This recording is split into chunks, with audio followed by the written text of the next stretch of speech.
Hello fellow Chimerian, Steinbrand here, and welcome to Fortnite Chapter 5 Season 4 Absolute Doom Story Explained, where I'm about to explain the full story of Fortnite Chapter 5 Season 4 Absolute Doom, which also I'm going to involve the story of the Captain Electric Squad Captain Zane, and also that led us to Fort Nightmares.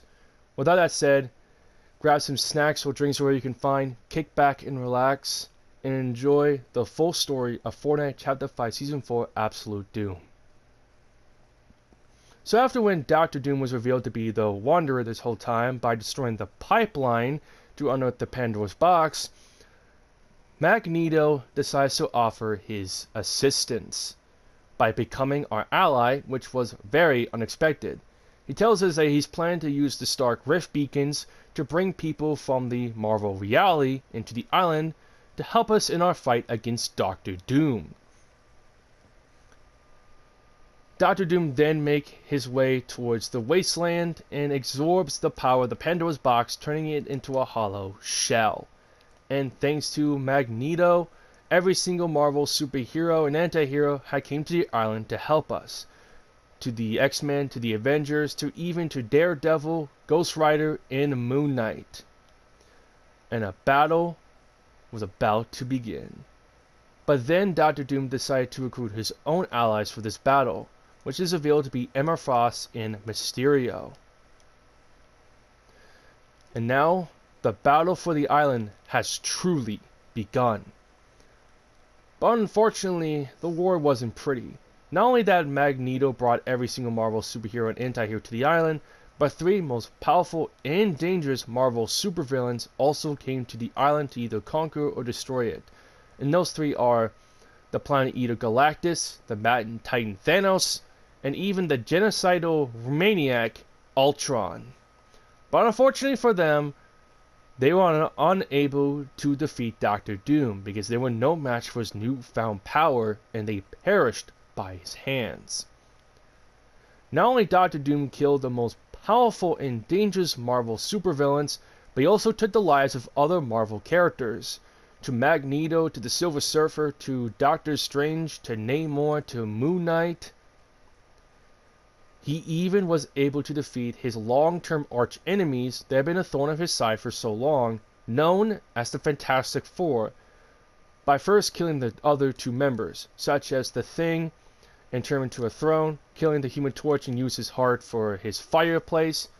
He even spared the lives of Reed Richards and Susan Storm, but he put a worse fate for them. For Reed Richards, he turned him into an elastic ball and put him in a display case. He even put Susan Storm in a display case with a chair labeled Sue. And just to clarify, we don't know if Susan Storm is alive or dead because hence her hero name, the Invisible Woman. So yeah, Dr. Doom was really busy taking out lives of every single Marvel character. Jones then contacts us and wants us to head towards three locations: the Raft, Doomstadt, or Castle Doom, because he knows that Dr. Doom couldn't be that far with his newfound power of his. And by either going to one of those locations and confronting either one of the bosses, such as Emma Frost, Mysterio, or the Doombot, Dr. Doom wasn't there, but Jones knows what we're up against. Jones then decides to contact us later when he finds more information of where Doom might be. Hope then contacts us and tells us to head to the wasteland because her and some other allies found something in the wasteland. And after going to the wasteland at the Red Line rig with the hollow shell the Pandora's boxes, we soon discovered a destroyed helmet belonging to Dr. Doom. Jones then patches through because he's been looking for us, because he wants to give us a new information where Doom might be. But then he was surprised at what we just grabbed and he wants to know what it is. Hope then tells him that what we just grabbed is the helmet that belongs to Dr. Doom. Jones wants to know if that is a prototype, but then the Oracle patches through and says that is an Omen, also known as a prototype. Jones then wants us to deliver the helmet to Hope for her to analyze it, and Hope wants to know why. But then Jones reminds her of the whole Dark Prophecy Chosen One thing, which, to be honest, he's been in her shoes when every single dark prophecy happens. So, by delivering the helmet to Hope, she was questioning how did the Wanderer, now revealed to be Doctor Doom, was able to conquer the island so quickly. Because he was a rumor, a mirage. And overnight, all hell broke loose. Which is not good. Hope is thinking that Doctor Doom is up to something that may destroy us. But she doesn't know, even though we're bound by fate to find out what it is. Which is not great. Jones then contacts us and gives us a theory that he has, that Doom wants us to find his helmet. So he wants us to see if there's any additional parts from Doom that may tell us where he might be. So after taking out a few Doom grunts, turns out, according to Jones, that there are no additional parts from Doom's armor, and because of that, we don't know where Doom is still, which is very unfortunate. So, Jones then tasks us to fetch some audio recordings that he left to finally reveal what Doom's plans are for, well, the island, including us in it. The first one we grabbed was at the memorial statue at Cynthia Von Doom, Doom's mother. After grabbing it, it's been revealed to us that Doom is planning to turn the island to a perfect society for the name of his mother, because he sees the island as an imperfect failure, and he's planning to use the power of the box to do so, either by gentle guiding hand or by the brutal fist of submission. And by grabbing the second audio recording of the destroyed monument of the Fantastic Four, it has been revealed that Doctor Doom felt nothing when he defeated his arch enemies. All he felt was hunger, vacant hunger. He figures it's from the box. It was wild, chaotic, and uncontrolled. He knows that using the power without the proper armor upgrades will be unwise. But he doesn't have long to wait. And when he finally completes his work, he will turn this island into a perfect image. Hope then wants us to kill a Laverian grunt because there's a control chip that Doom planted in them. So by killing one of the Laverian grunts, it has been revealed that there is a chip in them. Wow, Doom is a very noble leader, isn't he? Hope then tells us that Doom is off somewhere creating his new armor, and he's using Doombot technology to control his Doombot that he left at Castle Doom remotely controlled. But she sees on the bright side of things that she doesn't need to focus how to stop Doom, but she does need to focus how to find him though, and then stop him. And then she'll get back to us when she's feeling well, which is not very great for us. Jones then contacts us and wants us to loot a Doctor Doom chest to find something specific. And by opening it, there was nothing inside. So Jones wants us to find a shipping manifest, because he's thinking that if Doom is making his armor, then he has to need the proper materials to do so with his shipping manifest thing. So he even says that the shipment even leaves a paper trail that will help him to find Doom, because it'll be the last thing Hope will worry about. Because again, Jones has been in her shoes. Leading the reality's fearless defenders will weigh on someone's shoulders. She has a whole army on her side. Some of them are Avengers, even X-Men. He even says that she is ready for this, but she needs to go for it. And hopefully finding Doom but with the shipping manifest will help with that. But he even says that she also needs some future scene FaceTime with the Oracle as well, which is pretty something. Jones then figures that if it's not in the chest, it's probably still with Doom's henchmen. So by taking out a Laverian grunt, we soon discover that yes, it is still with the Doom's henchmen. And by picking it up, we soon discovered that, well, Jones is analyzing it, which is very interesting. Which he kind of is. Discovering it is very interesting. And he'll get back to us later. But then Jones says that if we're ready to face Doom, we need good gear. So after eliminating some opponents and gathering some good gear, which Jones really wants, he then wants us to head to War Machine's location. Because he did reveal to us now that War Machine has finished analyzing the notes that we got from Doom's henchmen and wants us to know what he is planning with the materials. So by heading to War Machine's location, he then reveals that after analyzing the note that we got from the Laverian Grunt, that Doom is planning to incorporate the power Pandora's box into his new armor set with the new materials he grabbed from the dig sites. So let's just say it's not going to go well. For us, that is. War Machine then says that we need the combat advantage. He says that his gear is at the field now, and he'll let us to use it for practice. So by grabbing the hoverjet and using it, the Oracle then contacts us and wonders if we found Doom. But then Jones answers her by saying that as what she saw, that it's not going well, because she was hopefully that she'll be wrong. Hope then patches through and was excited to see the Oracle and wants to know if she saw something new. The Oracle then said that she did saw something new. A feline ally, a cunning plan hidden in defeat.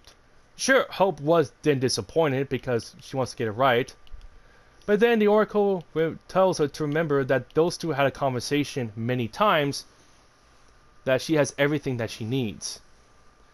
Hope then responds by going to her war room for looking at the intel that we still have.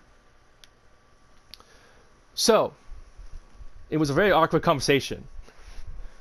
Jones then notices it's kind of a vibe killer, and then the Oracle responds by saying that if it kind of a vibe killer, she'll start scrying his future, and then Jones scolds her by saying, hilariously, "You're a glass of water, I will drink you," which is very hilarious. After that very hilarious argument out of the way, it was time to test out War Machine's arsenals.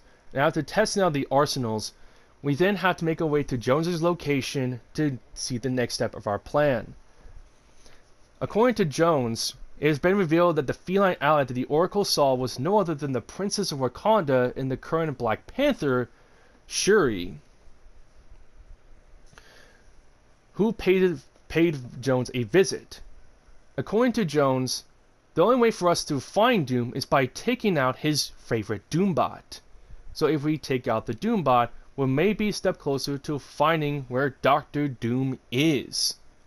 Which is very, very exciting, to say the least, I guess.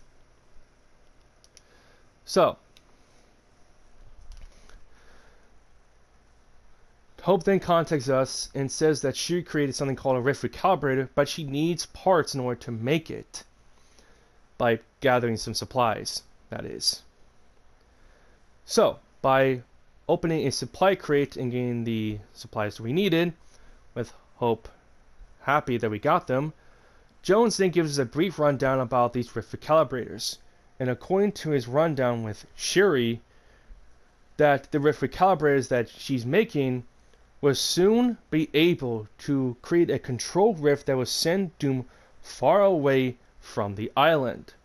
That way, he won't use his newfound power to destroy us, which is very interesting. But to make sure the technology works, we have to use it on his Doombot. So yeah, we had to use the Doombot as a test dummy, which is very going to be satisfying. So by gathering all the parts and delivering it to Shuri, she said they will work nicely, and she created the rift recalibrators. Hope not only contacts us by complimenting Shuri to be a super genius, but she even says that Shuri traveled across the Marvel reality to come here to face Dr. Doom. And then she starts to doubt herself, saying that the box chose someone wrong, that she's the wrong person for the job to be the chosen one. She knows everyone wants her to be the fearsome leader that we all wanted. But it seems that Hope doesn't see it that way.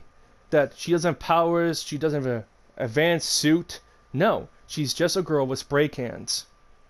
Which is very sad to hear that.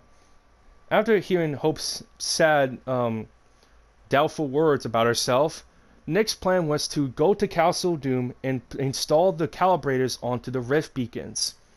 And by traveling to Castle Doom to install them, the next mission was to confront the Doombot to distract it. So by distracting the Doombot by countering it, Hope activates the rift recalibrators. But unfortunately, something happens, and the rift recalibrators have malfunctioned.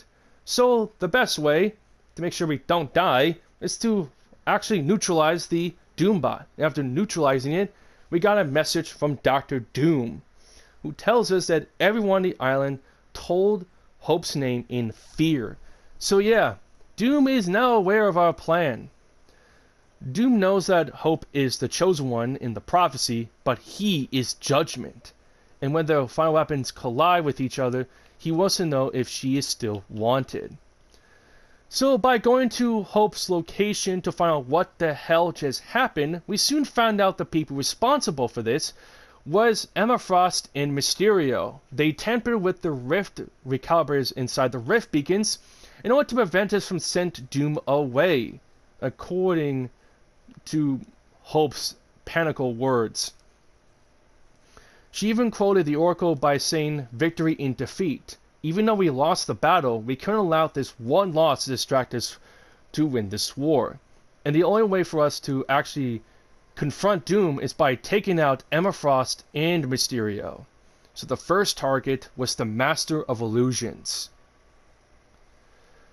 So, after losing that whole situation, Jones then wants us to commit a little bit of crimes at Doomstadt by littering.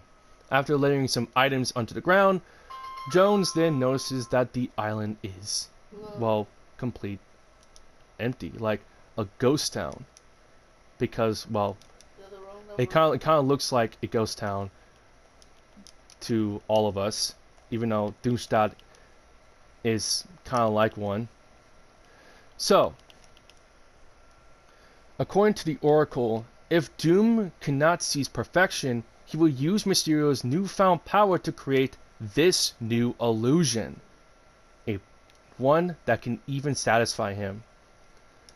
So, according to Jones and his words, the only way to making sure to destroy the illusion is to unillusionify that. And the Oracle says that's not even a word, which, to be honest, it's really not. So, after that, the next step was to commit more crimes around Doomstadt by eliminating someone. Then Hope contacts us and tells us that everyone is somehow being brainwashed, and those three people were Peabody, Bright Raider, and Rust from the Wasteland. And by going to them and convincing them that they're not themselves anymore, they were able to break out of Mysterio's control. Hope then sees that everyone is now was under Mysterio's thrall, such as their free will and their lives and emotions have been taken away, and Hope was not happy, like literally not happy, saying that Mysterio paid for this, which not only caught us by surprise, but also Jones, who now sees that Hope's fiery spirit is somehow returning. That she needs to rewrite this injustice. That this fiery spirit that she has is what makes her a great leader. That's why we follow her. But Hope then says that everyone who sees that would actually be angry as well. But Jones did say that not everyone will see that like she did. But Hope doesn't know about that. But Jones reminds her that it is. So, to make sure that Mysterio doesn't see our assault coming against him, we have to take out the cameras from Doomstadt. And after taking the cameras out, it was time to take out the Master of Illusions himself. And after taking out Mysterio, Hope tells him to be good riddance, and wants an update by the new Rift Recalibrators, and Jones informs her that she was able to make the new replacements. And then he even says that once they take out Emma Frost, they're one step closer to confronting Doctor Doom. And Jones was asking her how she's feeling, and Hope answers by saying that putting the prophecy aside, it was good to rewrite the wrong.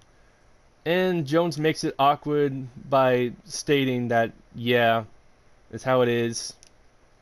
It made it weird. So, after that somewhat victory of defeating Mysterio, it was time to leave a message to Doom by vandalizing his town. After putting some heroic llamas around the town, the next step was to vandalize his statue at the center of the town. And after doing so, there was a really weird conversation between the Oracle and Hope about Colombos and Clonberries for some reason, which still leaves me confused for some reason. And after that, everything was going well. And then an unexpected person came to the island, revealing to be no other than Tony Stark himself. Iron Man makes his return. And after talking to him that they were hosting a party without a host, without him, he then left us some gifts for us to use in our battle against Doom. Jones then was happy that Tony has returned, and even gives somewhat a summary about Stark Tech, being that it would take out some megalomaniacs, which is kind of true, to be honest. And with his support, it will help to convince Hope that she is the chosen one that she needs to be, because she still needs to be convinced that she is the chosen one and the leader that we need. He even quotes words from a Iron Man poster that he had in his bunk wall, which is very funny. He unleashed his inner Iron Man fanboy onto us. So the next step was to test out Tony's newfound combat in flight gear. So, by testing out the combat kit on opponents and vehicles, the next step was to test out the flight kit. And to do so, to test it out at Castle Doom. After flying around Castle Doom, Jones then gives Hope a brief conversation about what happened back in Chapter 5, Season 1, The Underground. Because when Peely was taken by the Society, all Hope sees is a fighting chance. But to Jones, all he sees is vengeance. That's all he can think about, vengeance. But again, Hope sees the bright side of things and a fighting chance to take him back. And thanks to Hope's kindness, it brought Jones back to who he used to be, back to his old self. So with those words of encouragement, it convinced Hope to somewhat accept the hero's mentor a little bit. And after destroying more things with the combat kit, Hope then says that we're one step closer to face Emma Frost, but she needs to iron through some contingencies first.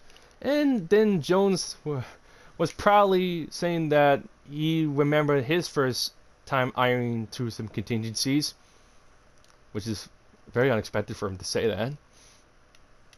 So after that, everything was going according as planned. But meanwhile, with Doctor Doom, he was finally able to incorporate the last piece of the Pandora's box's power into his new suit, and went to a place for him to claim his mother's soul, Mephisto's realm, the person who is his final obstacle. And by confronting the man himself, even the duel has begun between the two of them. And even though with the power of Pandora's box, Doom stood no chance and lost to Mephisto and unable to claim his prize, his mother's soul. And now, he heads back to the Fortnite Island. Then Hope contacts us and wants us to head to Doom's courtyard to get something.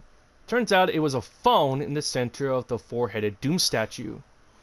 So by grabbing it, turns out, according to Hope, that they're gonna use that channel for now because she doesn't want Emma Frost to use her telepathic powers to know what they're up to.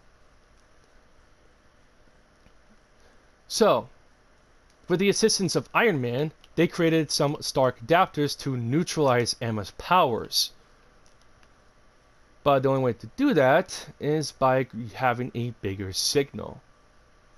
So by securing a forecast tower to get a bigger, powerful signal to activate the Stark adapters, and hiring also a specialist and a scout, it was time to confront Emma Frost.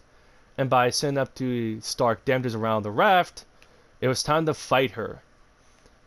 And let's just say Emma's really not going to be happy about this. But then Jones patches through in the comms, and then with a very panicked tone that he tells Hope that a very hostile signal that the rift beacons picked up is coming this way, which is revealed to be Dr. Doom returning from his battle against Mephisto. Hope starts panicking that she is not ready for this because it was too soon. But then Jones tells her that she is ready, that we are ready to fight Doom. But first we need to take out Emma Frost first before we can take on the big guy. And after defeating Emma Frost, Hope starts to panic, saying that she can't do this. The Oracle then responds by saying that her panicking was excellent, but then Hope was angry and shockingly wants to know how is that a good thing, even though people want her to keep it together for a long while. So, according to the Oracle, a lot of heroes from past prophecies always see themselves by painting themselves as stoic beacons of justice, but they're not.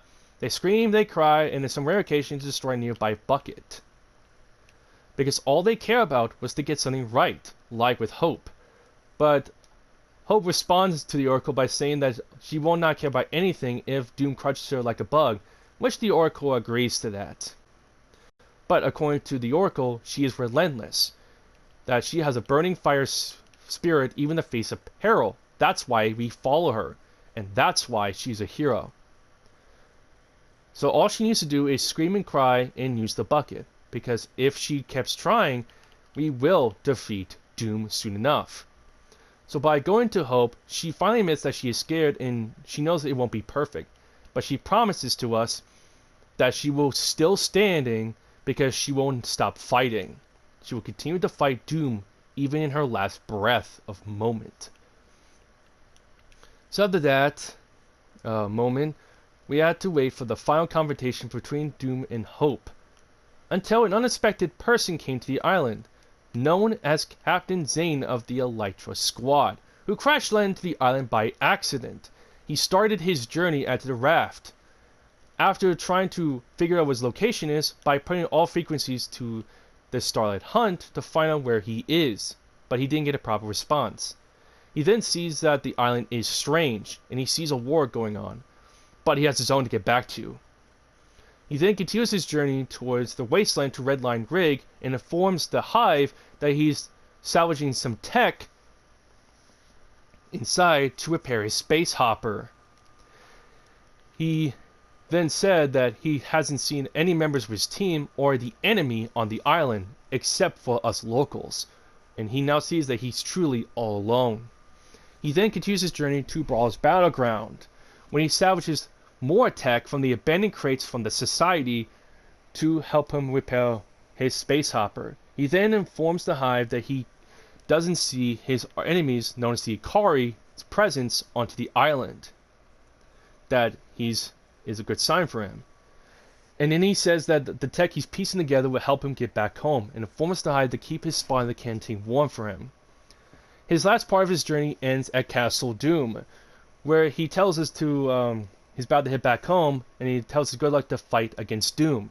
He then salvages through the tech from Castle Doom to the refinery and repairs his space hopper.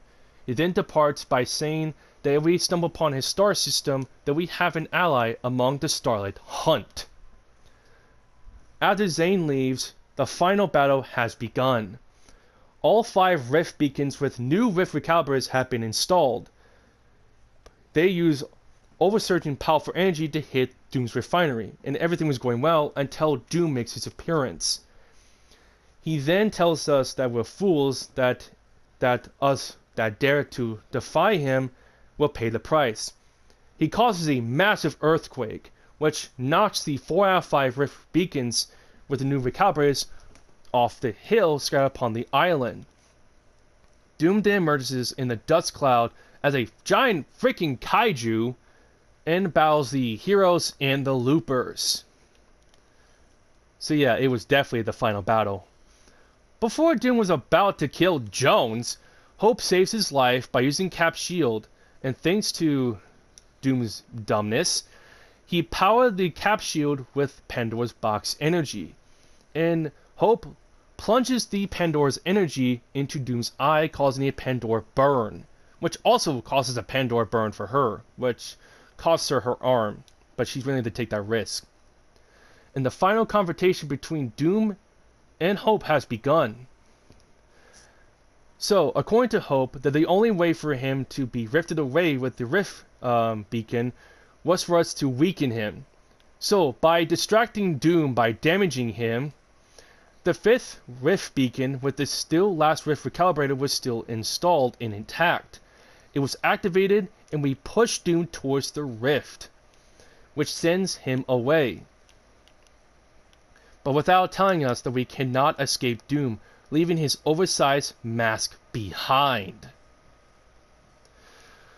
So, with Doom now gone, all is good, because we went back to what we do best, kill each other till the last person is standing. But something weird happens. Afterward, Doom was rifted away, and after finding the 3 rift beacons that had been destroyed and malfunctioned at Restore Reels, Brawl's Battleground, and Grand Glacier, turns out there are pumpkins along with other plants sprouting on the ground. Which leads us, after bringing some people and other Halloween aesthetics from the Halloween reality to the island, it was time to celebrate the Halloween season. But then, a very unexpected person has made his appearance to the island, Mephisto. He then conquers the underworld and puts himself around a force field that we won't be able to kill him, alongside with the storm as well. He then tells Hope there is no greater victory to defeat Victor Von Doom. Because Mephisto really loves seeing Doom suffer for a long time. So yeah, that's it. It was a big mouthful, to be honest. With a new season coming with somewhat a live event coming to Restore Reels pretty soon, it was time to close out this somewhat new chapter and move on to the next journey of our adventure.